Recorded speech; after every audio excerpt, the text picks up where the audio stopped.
Walk away now, Boris urged to end Brexit talks as Tories declare time for a clean break.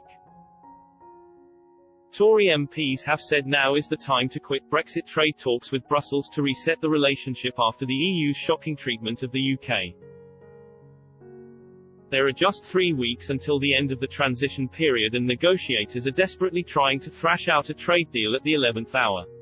The EU has refused to shift on its red lines, demanding Britain give the bloc continued access to its fishing waters and vow to follow Brussels rules and regulations.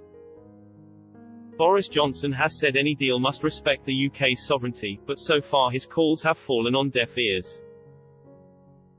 Following the EU's intransigency, Tory MPs have said the UK should walk away from the negotiating table and leave the transition period under a no-deal scenario.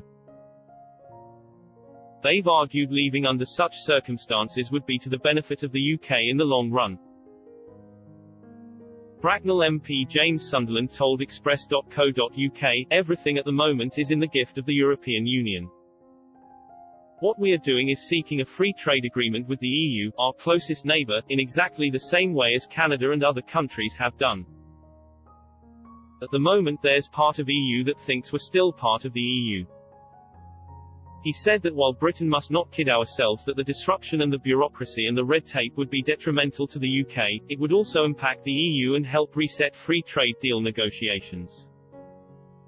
He added, "I suspect that a clean break might be necessary because we would then have to go back to the negotiating table next year, but we'd go back as an equal negotiating partner as a sovereign nation. It may be the UK is in a much better place to insist on its demands." Tory Brexiteer Desmond Swayne also said leaving without a deal could improve the UK's negotiating hand.